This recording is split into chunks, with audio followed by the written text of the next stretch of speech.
Monsieur Martel est habituellement un homme prudent. Il y a quelques mois pourtant, il ne s'est pas méfié lorsqu'il reçoit un appel de son supermarché, pense-t-il. Oui, bonjour Monsieur Martel, vous avez gagné un bon d'achat de 1000 € d'électroménager.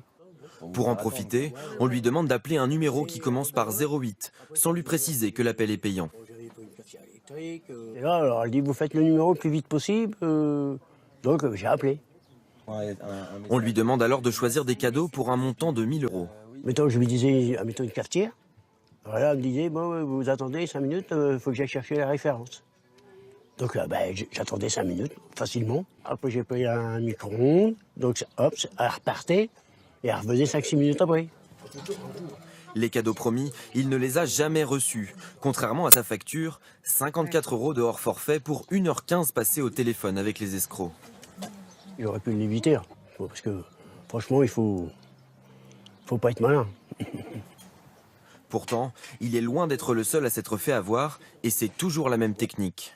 La victime reçoit un message prétexte, lui annonçant par exemple qu'un colis est en attente de livraison, ou encore qu'elle a gagné un bon d'achat dans une grande enseigne. Pour en bénéficier, elle doit appeler un numéro surtaxé, que n'importe quelle société peut mettre en place. Les escrocs ont alors un objectif, garder la victime au téléphone le plus longtemps possible pour faire grimper la facture.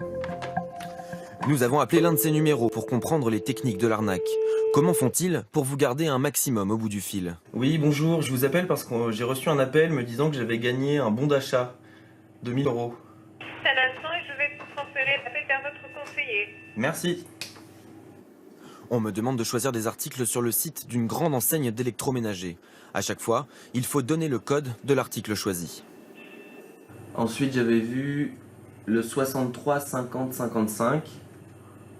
D'accord, monsieur, mais juste quelques instants parce que chaque article, je dois l'enregistrer sur votre fiche. Ah pardon, je vais trop vite. Tous les prétextes sont bons pour nous garder au bout du fil. Oui, juste quelques petites minutes, j'irai en stock vite fait. Je vais voir la disponibilité des 4 articles que vous avez choisis maintenant et je reviens pour vous. Pendant ce temps, les minutes défilent. Et à 80 centimes la minute, les euros aussi. Bilan, 1 heure de perdu, une facture de téléphone de 48 € et des cadeaux que nous ne recevrons jamais.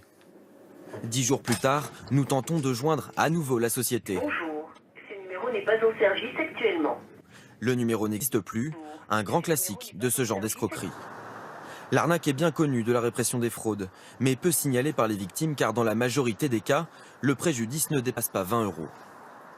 Le fonds, c'est vraiment une petite somme, mais avec beaucoup de consommateurs. Ce sont des sommes qui sont malgré tout assez limitées.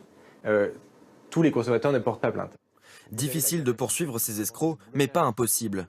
En juin, le dirigeant d'une PME parisienne a été mis en examen, soupçonné par la justice d'avoir escroqué des milliers de personnes depuis 2015 pour un montant de 38 millions d'euros.